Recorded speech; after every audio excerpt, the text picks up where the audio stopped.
Today, like most days for the last 6 months,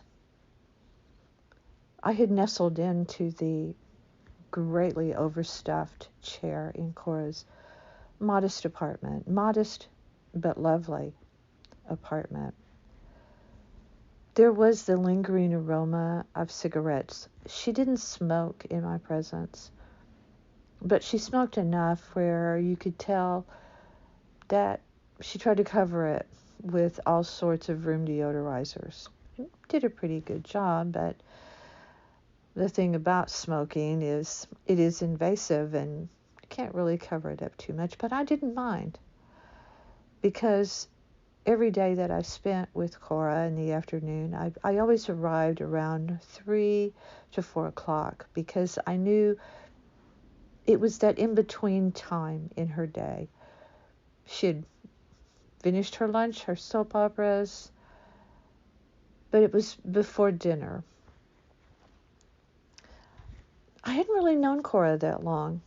It was one of those strange friendships you strike up in a laundry room at an apartment complex.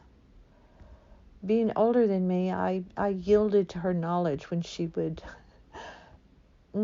shake her very long, elegant, and perfectly polished finger at me and say, no colors with the whites. Of course, I knew that, but she felt she needed to say it to me because I was younger, I guess. And that's how it all started, in the laundry room. And one thing led to another, but it was always her invitation, not mine. She led the charge. She invited me to her apartment. I had tried to invite her to dinner, to coffee, but to no avail. She wasn't interested. She didn't really socialize much in the complex, so I felt honored to be one of the ones invited in. She made wonderful coffee. You could smell it when you entered the apartment. Anytime I was there was always coffee, and it was in the afternoon. I wasn't really sure how much coffee she really drank, but she always had it ready, and it was fresh, never stale. Cora had already shared so many stories with me about her life and her family. Her family was to hear her tell it, they were all gone, and it was just her and maybe some very, very distant relatives that she didn't really care to talk about, but it was just her. And what a fascinating life she had had. A lot of wonderful things and a lot of heartbreak. A very sad story that she told me was how she lost her teenage son. Well, he was almost a teen. Was right on the cusp of his 13th birthday when he had died in a horrible swimming pool accident. It was very hard for her to talk about, and she talked about how she really almost lost her mind from grief, losing her son who lit up her world, who lit up her life. She explained to me in great detail how several months after his death, she realized that she was at the cemetery where he had been buried, digging in the ground, crying and calling his name. She wasn't even aware, she said, of how she got there, how she arrived at the cemetery. But there she was. And it was at that moment she knew that she had choices to make to save herself or seek professional help. So she decided that she would pull herself up on her own, and that's what she did. She had other children to consider. Her philandering husband, that she had divorced many years before, was certainly no help to her in her grieving process. The story of her not so real divorce, I will tell you later. Cora doesn't really talk in sequence, so nor can I in telling her story.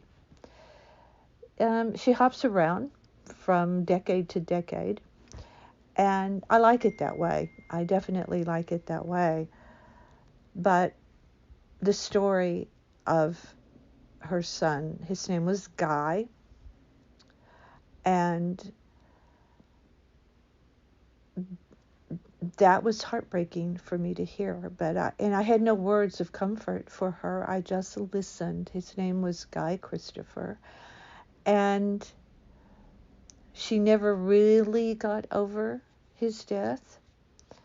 She told me one day, many, many, many, many years after his death, she went to a little storage building that had things of his, and she thought that she would be able to look at it for the first time in all those years. And when she opened the first box, the first thing she saw was the last Mother's Day card he had given her just a few months before his tragic death. She said she closed the box and put it away, and she knew that she would never be able to look, even though she very much wanted to. She knew her memories were inside her. They were inside her heart and locked inside her head. And there would be no purpose to looking through these very, very old articles of his that she had kept.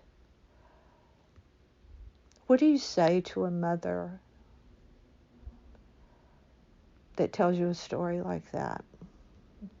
There was nothing for me to say as I watched her hands, her elegant hands with her long fingers, twisting and turning the tissue the entire time, but holding my gaze steady. I knew this was a woman of strength, an inner strength. She was a quiet woman. She was a bit imposing, really, but yet a gentle force dwelled within her, you could tell. But even so, you could see the pain. You could see the strength that it took for her to overcome her pain of her tragic loss, putting one foot in front of the other and getting on with her life. Her stories are compelling, and I look forward to sharing many of them with you, because you need to know the story of Cora.